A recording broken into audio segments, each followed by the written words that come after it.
What is up, Steelers Nation? Thank you so much for jumping on to another episode of the AST Call-In Show. I'm Noah Strackby, and we got a jam-packed episode for you today. I am super excited for it. The Pittsburgh Steelers yesterday announced the Jabril Peppers signing. Deshaun Elliott will most likely avoid injured reserve unless things change in the next couple of hours with an MCL sprain. And well, the Tyreek Hill rumors are red hot once again, and I'm sure that we've got questions as always. Shout out to all of our members who called into the show. If you want to become a member and call into the AST Call-In Show, you could do so by clicking the link in the description below. Call in, ask your questions, tell me how you're feeling, keep it trucking. As always, with that said, let's dive into it. I won't hold you guys up any longer.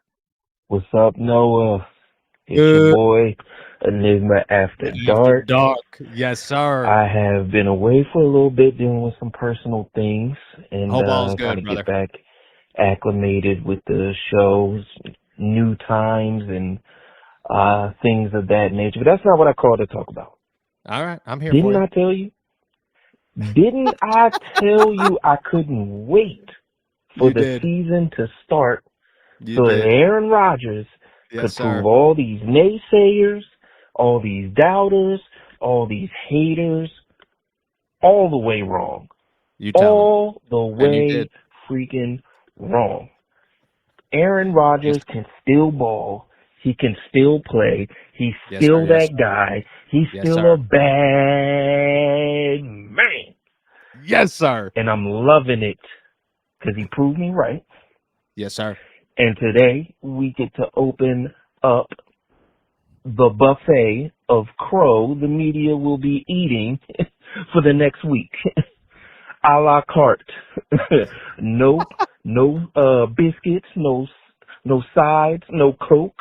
Get him out of here. Straight crow for all y'all who had something to say about Aaron Rodgers being too old or being washed and not having it no more. We're not having it anymore. Yes, sir. That narrative is dead. Let it lie. Aaron Rodgers is still that guy. I'm out. Enigma After Dark, you are spot on, my friend. Aaron's that dude, bro. Aaron's that dude. And he proved that he's still the guy. He's still the man. He could still play football better than anybody most people that's ever played football. That's how good Aaron Rodgers is. And to be honest with you, watching it, there were moments throughout the offseason, and I constantly kept saying it, like, Aaron doesn't look the greatest. The offense doesn't look the greatest in training camp, but there are moments where Aaron makes a throw and you go, holy crap, that's Aaron Rodgers. Like, nobody can do that. Nobody else that I've seen throw a football in real life can do that. I've talked to former NFL players and I'll call them on the phone or they'll call me just like catching up. Hey, what's going on, man? Dude, I'm leaving practice. Yeah, how's Aaron look? Man, he's making passes I've never seen anybody make. And they're all like, yeah, it's crazy when you see it in person, right? That's who he is. Shout out to Aaron Rodgers, man. Shout out to Enigma After Dark for telling us from the jump. And I'll eat the crow. You know what I mean? I thought Aaron was going to be all right, but I was nervous. I made a couple of Darkness Retreat jokes. I probably will make more in the future. But that being said, Aaron's that dude, and he looks good doing it. Shout out Enigma After Dark. Good morning there, Noah. We got sir. Stephen Cornfield here. We already know. I'm assuming at this point, this morning call is already pretty spicy, so I'm going to top it off with a little bit of crushed red pepper. All right, so what I want to ask is, one of it is actually based on a comment I had yesterday. I had the position wrong for Broderick Jones. It was actually, I was wondering if there was a left tackle available with the Vikings that we might be able to get to replace them, and, so we can get a fourth revenge game in a row before the bye week. Awesome. It was kind of more of like a thought. It probably wasn't really going to come up with a real answer, but fortunately there isn't one of my other real things, though, is I want to know, after watching everybody, all the teams across the first week, does your mindset change when it comes to trap games this year? Whether any future trap games that were trap games are maybe less of a trap game now because they underperformed, or Were there any good teams that played down that you weren't expecting? I just want to know if your trap outlook changes against any matchups this year. Keep it spicy. Keeping it spicy, Stephen Cornfield.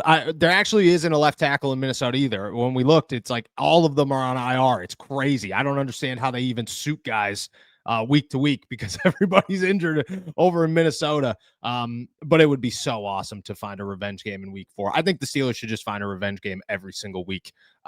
In terms of trap games, New England makes me more nervous because they lost, but there were moments where Drake May and company looked pretty okay. And if Pop Douglas catches a football once or twice, I think that they're more in that game than the Denver Broncos want them to be. So that one, obviously, to me is like a little bit of concern. You look at the rest of them, though. Green Bay looked good. That's not a trap game. Minnesota's not a trap game. Seattle, come on, guys. Seattle didn't look good at all. 13 points. Sam Darnold. We knew this. We knew this was coming. Didn't look good. Baltimore. I think Cleveland and Cincy are always trap games. They don't even count. And you go into the back half of the season.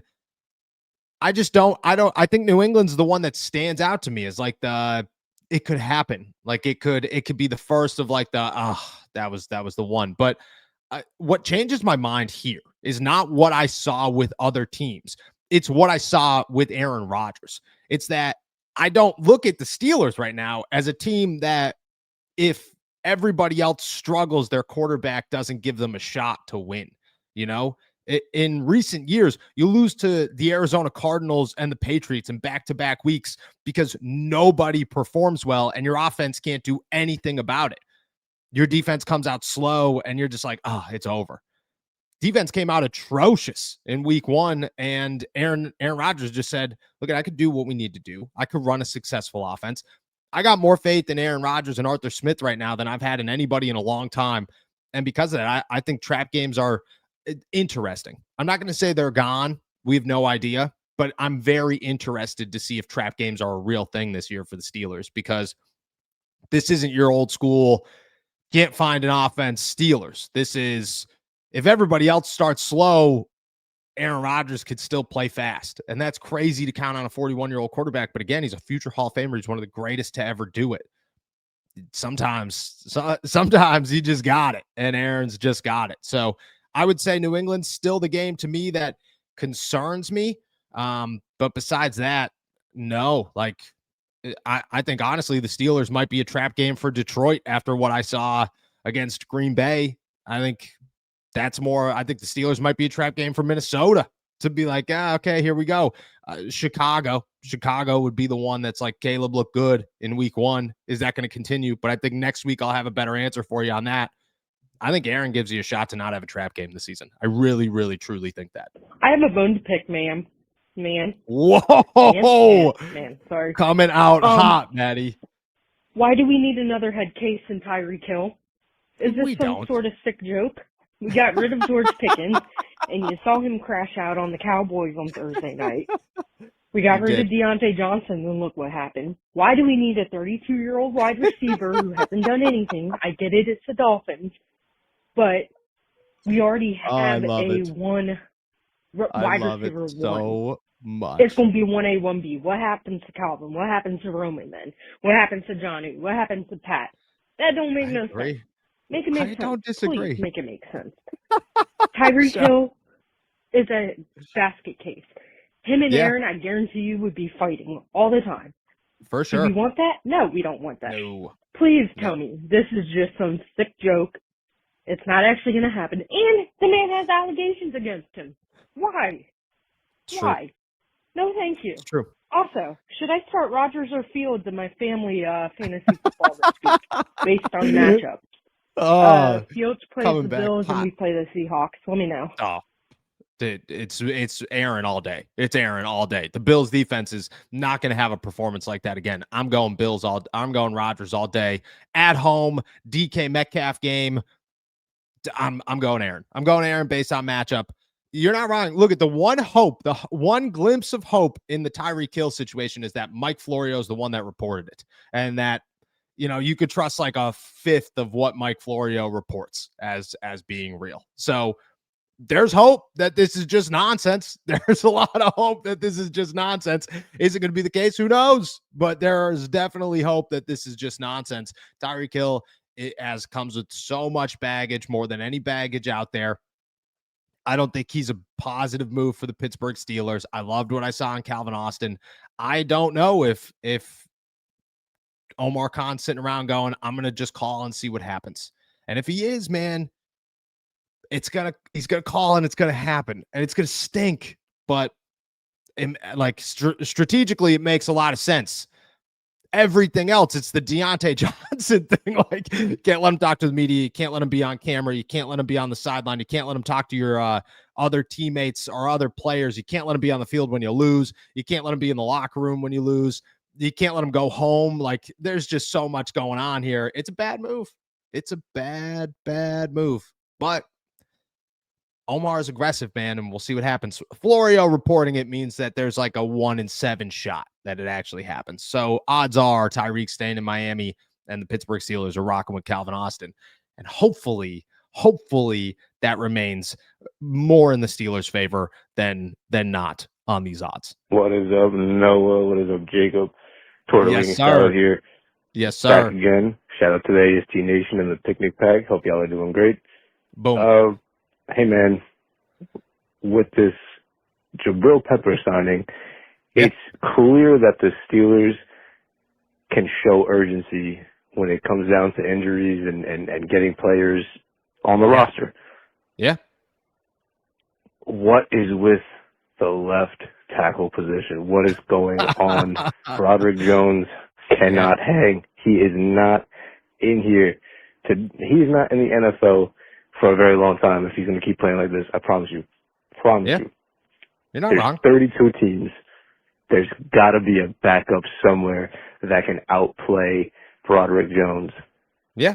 Also, is this an overreaction? But the Steelers kind of did their best to set themselves up to win this year.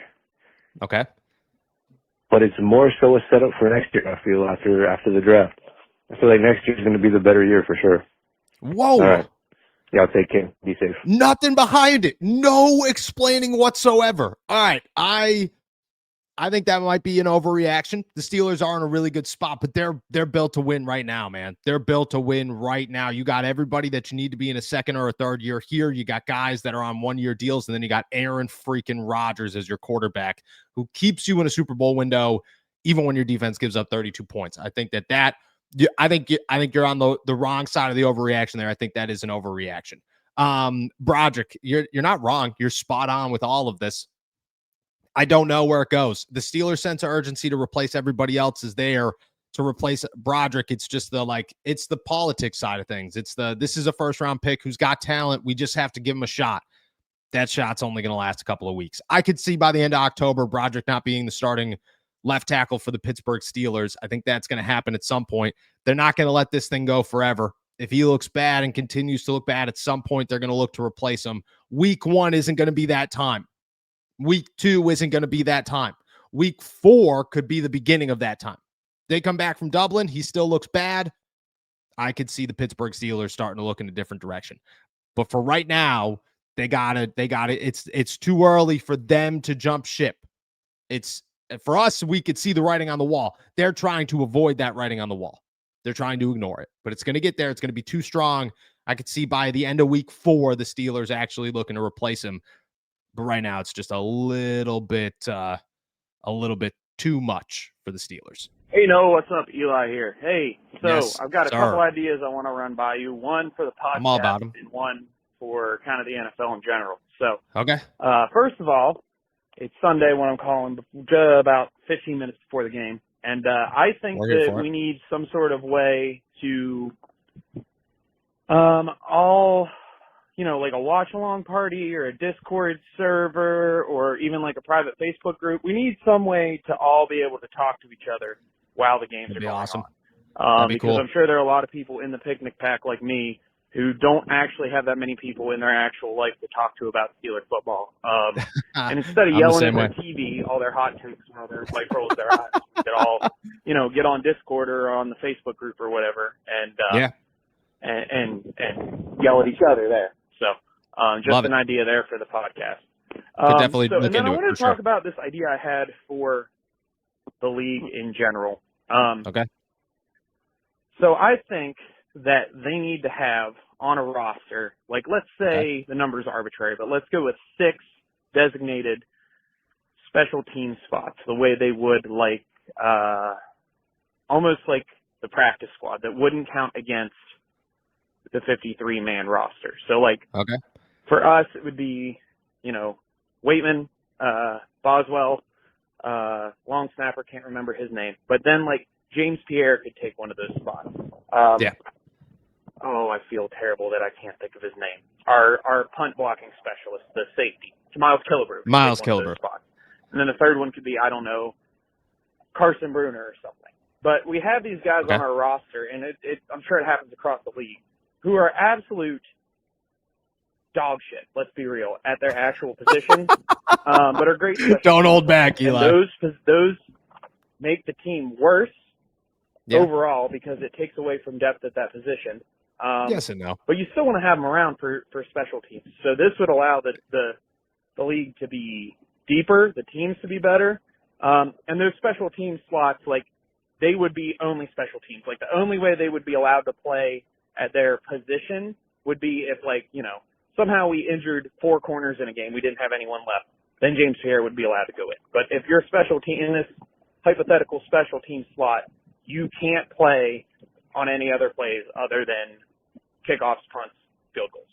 So anyway, I think that would make the game better overall, and it would make teams deeper. So anyway, I just wanted to run that by someone because, like I said, I don't have anybody else to talk to, and the voices in my head get kind of old after a while. So have a good one, and here we go, Steelers.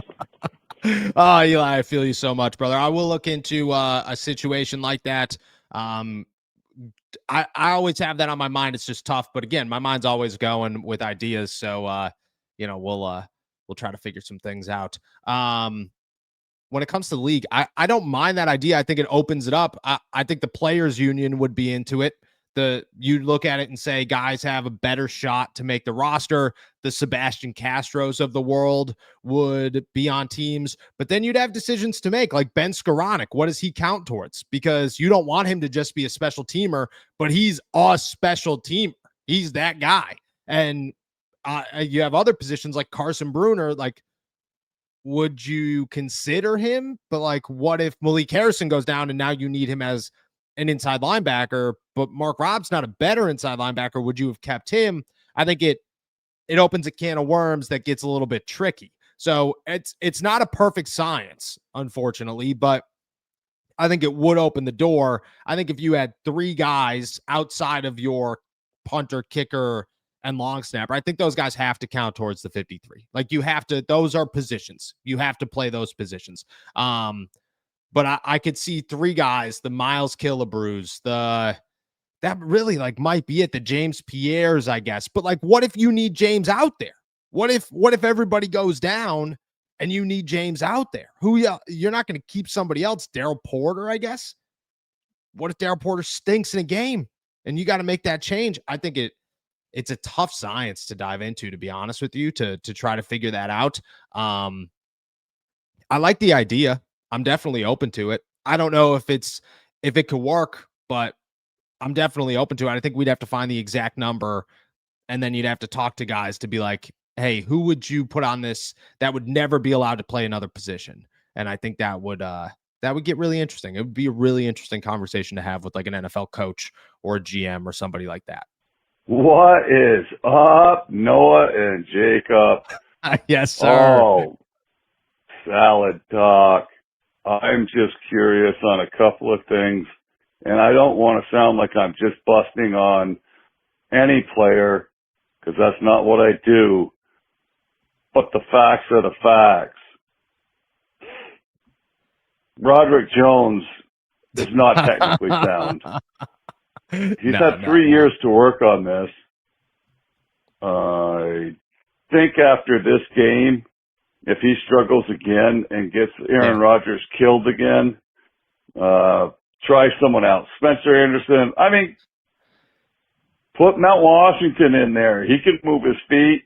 He could,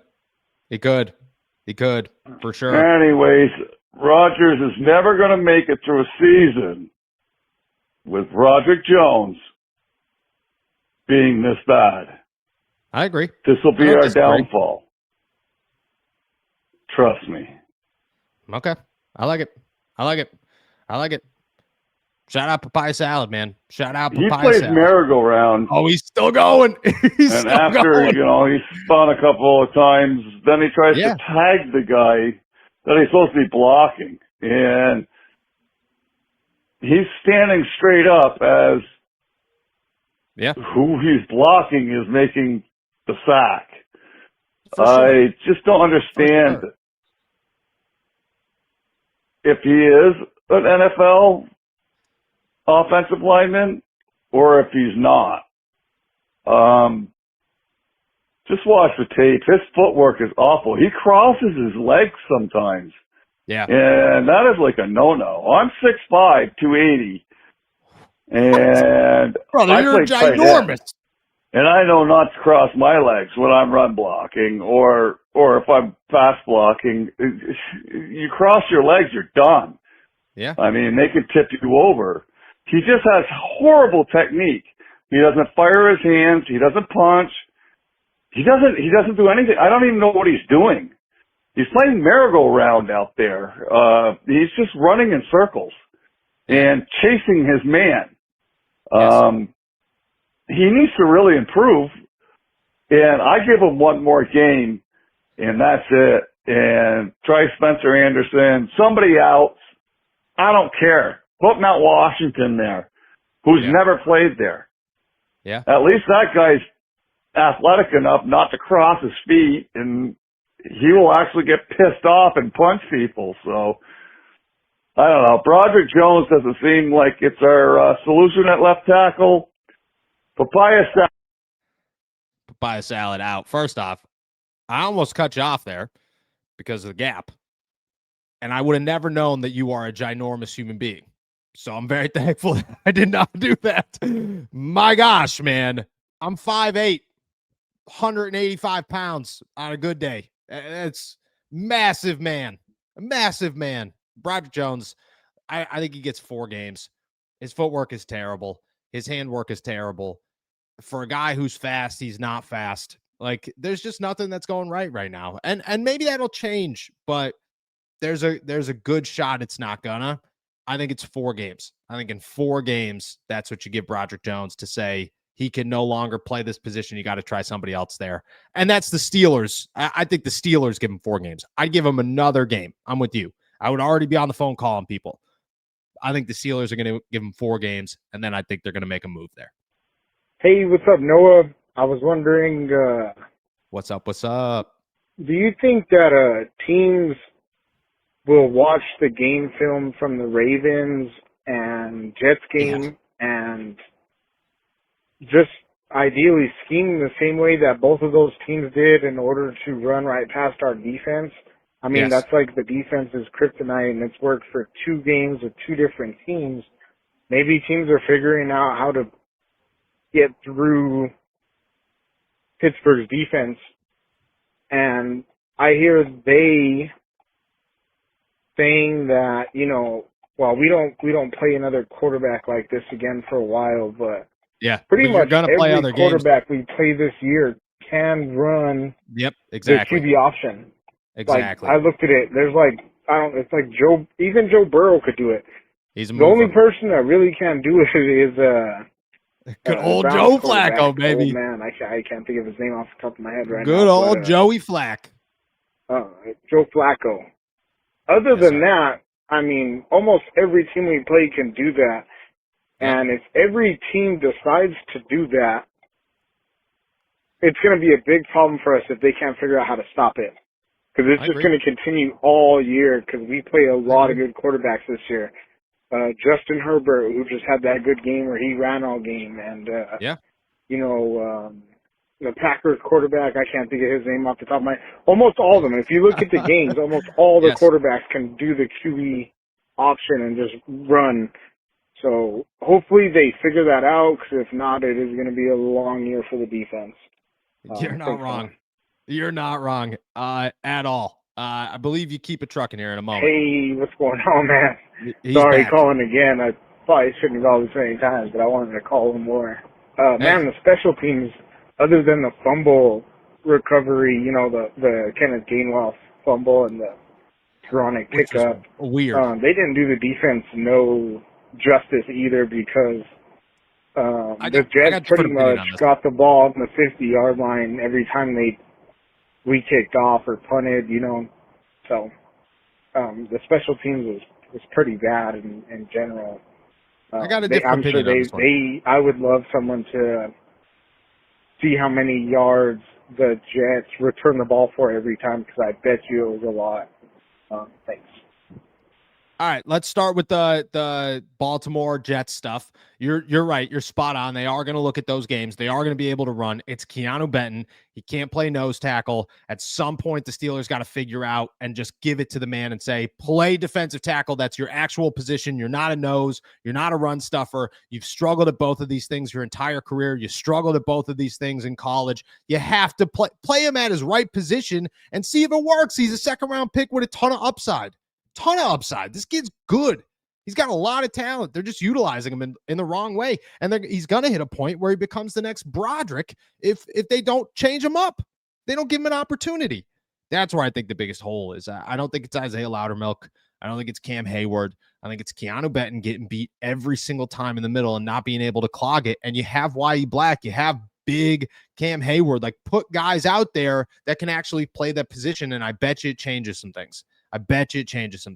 Put Cole Holcomb out there for at least one snap a game, because he played 0 against the Jets. See if it works. See if it works better. I have a different take for special teams. I look at the special teams and say that the kickoff's back, and that's what the NFL wanted it to do, because they have to kick it, and it's different because you don't get a running momentum. So that kick returner is already at the 25-yard line before anybody's even there. But that's what was happening in Pittsburgh too, or for the Steelers too. They would get to the 30, the Jets would get to the 35. Like, that was the difference. Were there holes? For sure. Do you have to clear those things up? For sure. But you also have a different special teams unit than you've had in the past. You don't have the fast Mark Robbs. You have the Carson Bruner, who, I mean, not that good. You have the running backs that, like, last year you had a guy like Jalen out there going down to make tackles. You had Connor Hayward out there. Like, I don't know. I just don't think that their unit is as stout. That being said, I don't blame them for the field position. I blame that on the kickoff changes. And I think the kickoff is back. And I think that's a really good positive for the NFL, because it's exciting and you're going to get good kickoffs. And I think if the Steelers could figure it out on their side of the football too and become a dominant kick return team, they're a dangerous unit. So I'm excited for it. I have a different take on the special teams, because I watched that whole game and said, man, these are some long kick returns. But then I looked at it and said, the Steelers are doing the same thing. And it's because the kickoff's back. And you look around the league, and it was across the league that everybody was doing the same thing, getting to the 30, 35-yard line, 40-yard line. It's what the NFL wanted. It's what they got. And I think it's exciting. I do think it's a positive. And I think the Steelers could do better. But I'm not looking at it as like they had a bad game. I'm just looking at it as the NFL is still adjusting to what they're hoping to get out of this, which is better kickoffs. What is up, AST? Yes, man, sir. What a good game on Sunday. Exciting, fun to watch. Rodgers killed it. Project Jones played awful. Keanu Benton was probably the worst player on the field. Yes. You know, it's really hard to take away from that game, because it was exciting to watch. But there were a few things that I was thinking about before the game and now. As much as I was kind of like, man, this defense can't do nothing against Justin Fields. I mean, Justin Fields seen what the defense did all last year in practice and whatever else they had going on. Not only that, but I wonder if he had some kind of insight to, I mean, he knew none of the players other than Jalen Ramsey and like Juan Thornhill. Yeah. All the rest of the defense was there last year. So I wonder if he had anything. I mean, you could say, oh, it's a little different or whatever, but the same players were there during that Raven game. Justin Fields was there during that Raven game. Is it possible that he knew the Steelers' weaknesses? Maybe he was like, oh, well, they couldn't stop the run last year. This is the reason why. And just pointed at Keanu Benton. You know, if the offensive guys could just push this guy like they did all game, you know, you could just run right through there, you know. TJ Watt and Alex Highsmith coming like this, I could just run this way and get around them. Yeah. They're not expecting me to pass the ball. Let's pass the ball a little more. That was a weird kind of game for me, you know. And you can say the same about Aaron Rodgers with the Jets defense, you know. I mean, they have a little bit of a different scheme, but ideally, I don't know what to think about that first game and how all that went down. I just wanted to hear what you thought. I appreciate it. Yes, sir. You're keeping it trucking here. Don't worry. What up, Noah's Darkness Retreat? Man, I got a follow-up question. I knew you did, brother. I knew you did. Man, a lot of people are talking about Kenneth Gainwell and Jalen Warren's snap count. Yeah. Gainwell was a little more. Yeah. And they're kind of making a big deal about it. I mean, I'd make a big deal about it. I'm not an analyst or anything, but they pretty much look 50-50. I thought they both looked good. I didn't think anyone looked better than the other. I mean, Caleb Johnson didn't look good. He had that fumble. Yeah. But I didn't think it was enough to like be like, oh my gosh, Jalen Warren's so much better. Why is Kenneth Gainwell in? You know, and I was just curious. And then I wanted to know what you thought about we signed Peppers because Deshaun Elliott is out now. Yes, sir. When he comes back, what is that safety? How is that? Do you think is Juan Thornhill going to be out? Is it going to be like they fight, Juan Thornhill and Peppers fight to see who gets that role? Or is it going to be like a three-way, like, you know, a rotation? Or he's really good at stopping the run and pass, so I'm pretty excited for that. Me too. Me too, brother. That's all I want to know, man. Thanks. Hey, I appreciate you. Let's start with Justin Fields. I don't think Justin Fields had like some inside. No, I think he had some inside knowledge, but I don't think it was like, oh, I know how to beat this defense. This is it. No, I honestly think Keanu Benton got beat every single time. I think TJ Watt over pursued a lot. I think Alex Highsmith over pursued a lot. I just look at it and say the guys they couldn't stop the run. The Steelers just couldn't stop the run. Justin Fields is a very athletic quarterback. Like, people got to remember, this man has a higher rushing season than Jalen Warren does. Like, he nearly surpassed 1,000 yards. He had like 12 touchdowns one year. Last year, he had 5 alone for the Steelers on the ground. Like, this guy knows how to find the end zone, and he knows how to run the football. He's as athletic and as good as a runner as a quarterback gets in the NFL. He's just below Lamar Jackson, I believe. So I don't put it on like he had inside knowledge. I just think he's that good. I think he's that good. And I think the Jets offensive line beat Keanu Benton and beat these guys off the ball pretty badly. And that's on them. Like, that's on the Steelers defense more than it's on Justin Fields. Kenneth Gainwell, Jalen Warren. I want to see more Jalen Warren. And I only say that because, like, I think Kenneth Gainwell is a really quality running back, but I think Jalen Warren's the feature back for a reason. Make him the feature back. It doesn't make any sense not to. He's a guy that if you give him enough touches, there's a good chance he breaks one for 60 or 70 yards. That's what you need. You just need one of those a game to go for 60 or 70 yards to sit there and go, this was a successful running game. And I don't think you're getting that with Kenneth Gainwell. I think Kenneth Gainwell is a really reliable 5-yard back. And that's awesome. You know, maybe he gets shifty and gets 20.